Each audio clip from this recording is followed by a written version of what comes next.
Unless the child learns about the forces which shape him, the history of his people, their values and customs, their language, he will never really know about himself or his potential as a human being.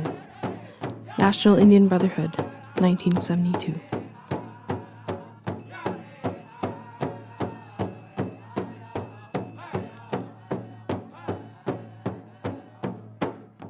Between 2011 and 2014, a bunch of youth in Brokenhead Ojibwe Nation and Sagkeeng First Nation, Manitoba, talked to elders about our traditional ways, changes in our environment, and how that affected First Nations people today. We wanted to know about the way things used to be, and how that changed today.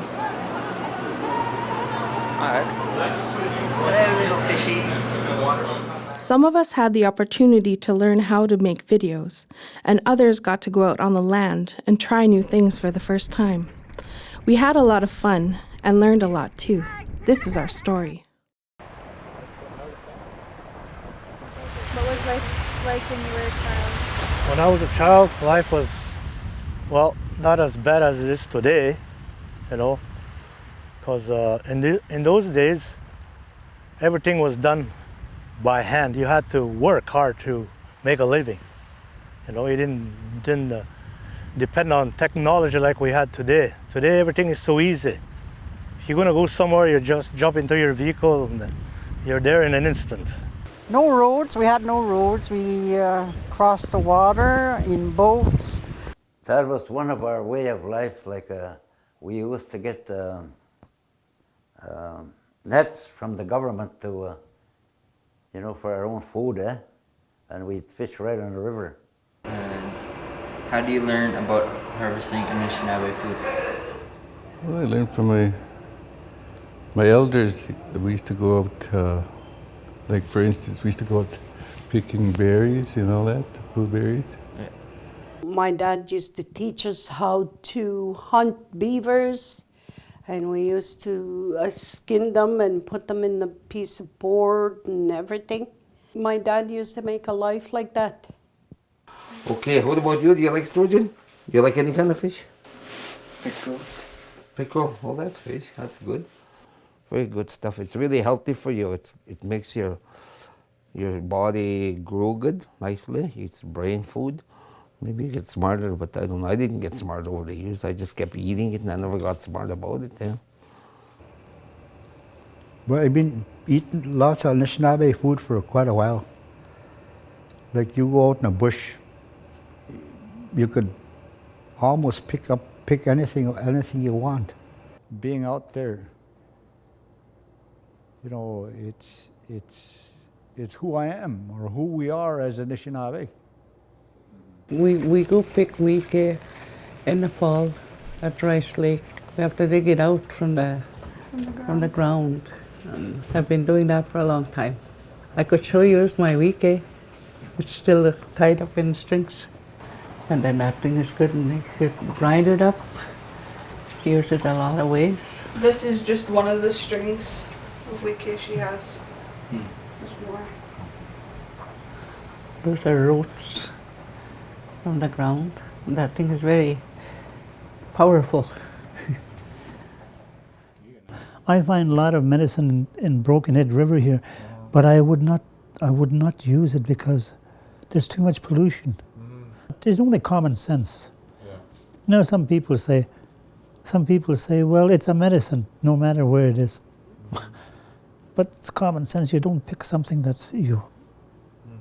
You also pick that pollution. Yeah. Pollution on our land sounds pretty scary, and we wanted to know more. Where did it come from? How can we tell it's there? Is there more than one kind? Our investigation started in Pine Falls.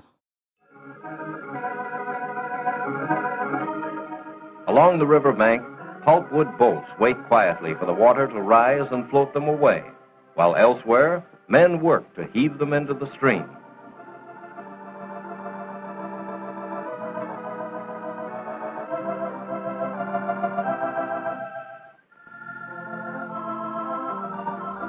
$1927, that's when it opened. First started operation 1927. Where I stay, there used to be a boom there. from my place to my father-in-law's, and that's where they stocked up the wood in the wintertime. It was a source of employment for some of the men in the reserve. At the time, we didn't know it was causing pollution. What kinds of pollution is she talking about? Well, all that wood floating down the river left bark and chemicals deep underwater, and they're still here today. And the pulp mill would spill toxic chemicals into the river, and that's our drinking water. The elders can explain it better than I can. There's big pipes sticking out there by the mill. All you see that foam and that come out of that pipe and leads to the river.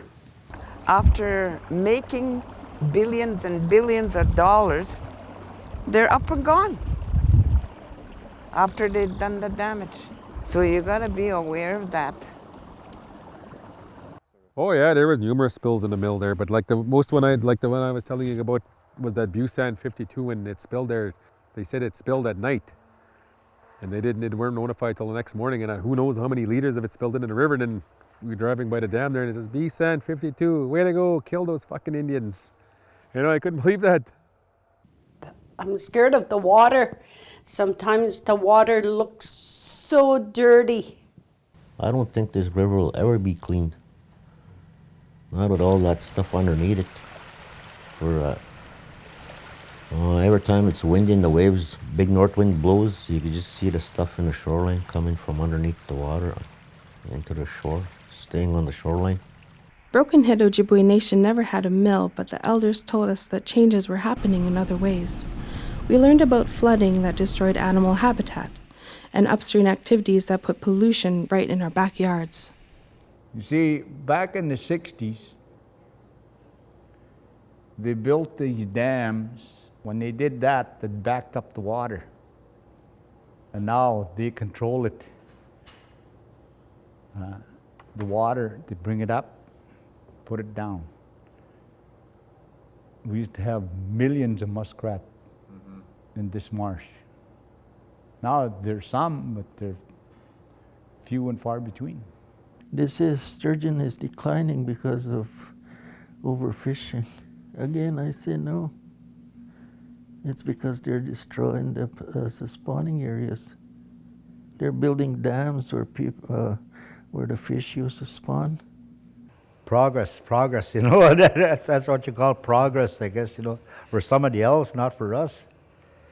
Well, we're definitely losing a lot of land through erosion, you know, but how quick it's going, like take here, this area, you know, I bet you there's about at least 200 feet that's gone into the water now. And you see the way it looks there? Wasn't like that. It was more like, it was clear. We can walk on it and look for spearheads. My dad used to always find a lot of spearheads. With all the farming and the runoff from the fields and the chemicals they're using to grow grain or wheat or whatever. Things are washing off the fields. They all have to go to the rivers and creeks and everything. It all goes to the lake. So it has to come from over there. It sounds like our traditional territories and reserves have been polluted. So what effect does that have on the plants and animals? I know my son was still alive.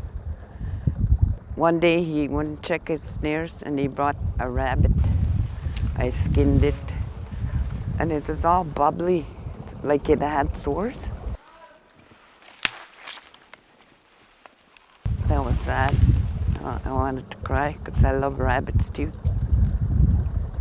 I find most liver has bumps on it, some little cysts on it, and so we don't bother eating that anymore. We just throw it away. The crows eat it there. A worm looks like almost like a hair, okay? It's probably kind of funny to have a banding like while we're doing this. Like that? It's like a dark brown gray color. Oh, tongue. Brain, right? I got his teeth. Hey, look, guys, you're just Try to take something. Oh, it's fun. It's kind of gross at the same time, but it's okay. I think Shania is a natural. She doesn't mind the... The sinus you're playing with. I remember years ago when my granny used to just go up in the back here. She used to go and get wheat and stuff and some other roots and things. And now, before she passed away, she said that the roots were getting smaller. You don't even see sandberries now. In the old days, you used to see it in the sand, a bunch of them. There's none. Everything went down the drain. Started noticing it when I was around 12, like fishing, like some pickerel had big hard bumps on the outsides and some of them were black. And this here is a sturgeon. Fish are very susceptible to pollution, especially heavy metals. They will start to show signs of illness way before many other plants and animals. I think we have a right to be concerned. Somehow the thought, the fear of the unknown, I guess, more or less made me think about whether we should eat the fish or not. Don't want to feed the kids something that doesn't look right. So don't know if anything would happen to people or if they get sick from animals that don't look well. After hearing the elders explain that the land and the animals were getting sick, we weren't surprised to learn that people were getting sick too. Is traditional food making us sick? Or is there something else? If some of the kids go swimming, they have sores when they come out from the water. And some end up in the hospital. It's a long time ago. I don't know if it was safe, but it was clear anyway. You see, the reason that a lot of people are getting sick, diabetes and every other illness, is because they eat store-bought food and all the chemicals that is used to raise that food. Down here now with the pollution, I'm cautious in what I eat, especially the beaver and the muskrat. There's too much pollution. Try make it flat because it won't cook properly if it's too thick. I feel like nowadays people live to about 60, 70, and that's it, like, you know.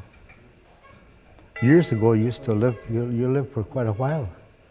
Like you live 80, 90, it was that you lived to 95 years old. That was good. Like the food that we ate, the food we eat is what kept us going years ago, eh? Well, my grandchildren, I'm trying to teach them how to eat food that's good for you, not like bullshit. My youngest girl there, she lives off the damn restaurant. Fast food. She's not gonna reach 60. So I keep telling her. Not the way she's living. This is what the Youth Taking Action Project is all about. We're learning about the traditional ways, as well as using science to tell us if our traditional foods are safe.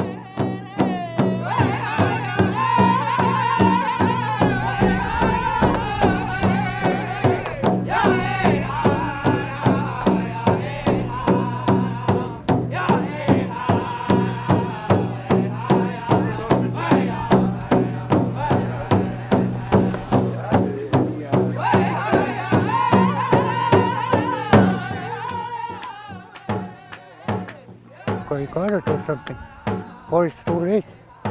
You gotta pass it on to a young generation, so they know exactly what we're talking about. That's what we have to do. Now, if you have a strong sense of your own culture, then you have reason to be proud and stand tall, and then our kids, when they go out into the regular stream of society for university or work, then they're proud of who they are, not to be hiding behind a mask. Me and my buddy Steve were just setting up the fires one morning here, and we overheard Kirk and Bebkins talking about hunting, going out for another hunt. And then I thought to myself, hey, why don't I ask them if I could tag along? That's wicked, man.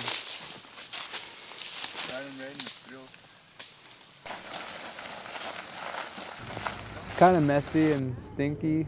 The next one there. Alrighty. Well, last night was the first time I gutted a deer, and... Okay, so I'm doing that? Yeah. I posted up some pictures on Facebook, showed my mom, stuff like that. Felt pretty proud of it.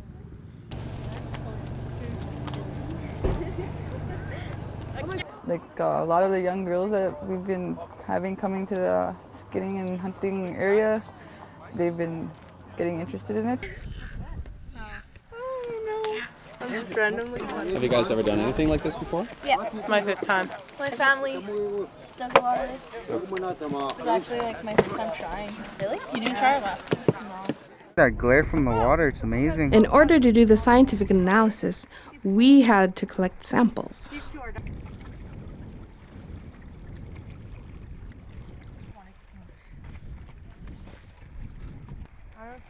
We did some of the water sampling collection ourselves.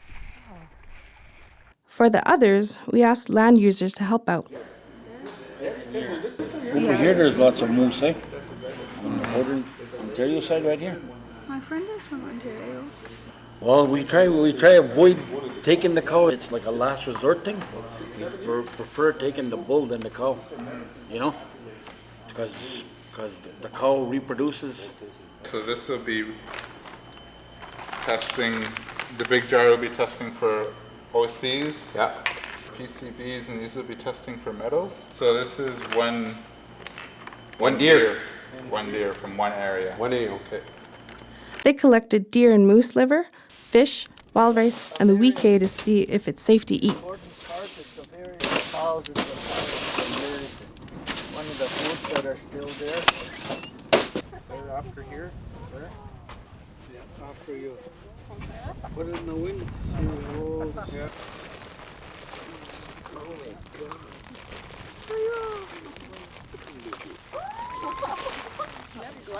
More jars to fill, smaller jars. Yeah, this is the biggest one.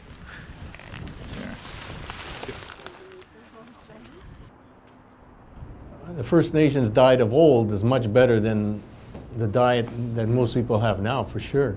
Because you're staying away from enriched foods, processed foods. So you don't have all these additives they put in to preserve foods too. Nature is a very good indicator of environmental contaminants. Many fishermen in the past have come and said that, I've noticed different, the fins are a little bit different. There's an aberration, there's a tumor on these fish. Those are indicators of an environmental stress. A lot of times they're related to probably things like PCBs, heavy metals, and any associated chemicals that can affect the way the body acts. But there are others that are invisible contaminants, and that you need the science to do the analysis on, that no amount of observation will tell you that you have this contaminant in there. A good idea of what to analyze is you look at what industry is around you. That's how people come to us. They say, I've got this pulp and paper industry. Then we can look at a certain group of chemicals that otherwise you would have no idea are there. Different communities think that the government should be doing these things for you. Well, government doesn't do anything for you. We want to know ourselves, and if you're not going to do it, we'll take it upon ourselves and we'll do these studies. We've asked for sample analysis done on what kind of metals are there. And there's a variety of metals that looks at, it's 30 kinds of metals. Some of the more important ones we're concerned with were the mercury, lead, cadmium, and arsenic. Most pesticides were not found in high amounts. Nothing really to be concerned about. And so ultimately, out of all the samples we looked at, all these tissue, we're seeing that there really isn't a high amount of contamination. If you're getting closer to a source of pollution, you do see higher levels, but not so much that it's getting into our systems. Well, based on what I've learned today, I think I'm going to have to change our harvesting habits because of the pollution. So the deer livers, we're saying occasional consumption. There are a lot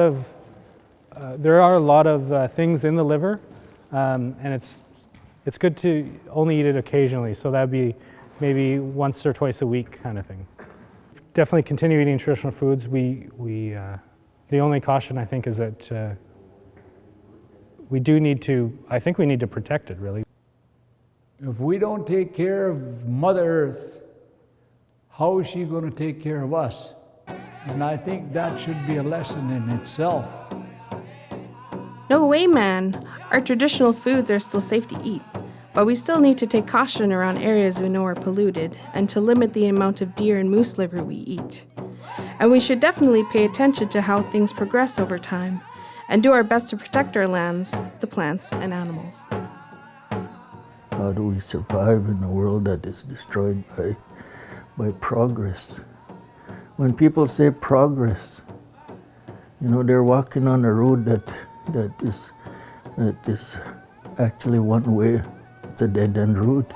Because you talked about the environment, you asked me about the environment. All these are being destroyed by progress. Sure, I feel kind of emotional myself about that because, like I said, it's going to be years and years of hard work and everything to try to get even part of it back. The only thing that's going to happen is going to get worse. I'm afraid, what's going to happen. This is just a little taste of it. You watch someday you're going to be buying water, or we're already starting to buy it. For some of us, make offerings, ask them to keep coming back and healthy, offering your tobacco, offering maybe a plate of food, or putting out and asking the earth or the animals to come and help us in a healthy way. If it starts coming from the grassroots, the base of your school, and that's the younger kids doing all the research about it, then it'll hold more sustenance, because now, who knows that maybe little Johnny could be our next chief or the grand chief, and by doing these contaminant studies, that they'll be aware. And I encourage the students to keep on and investigate and be knowledgeable to what's going on today concerning our land.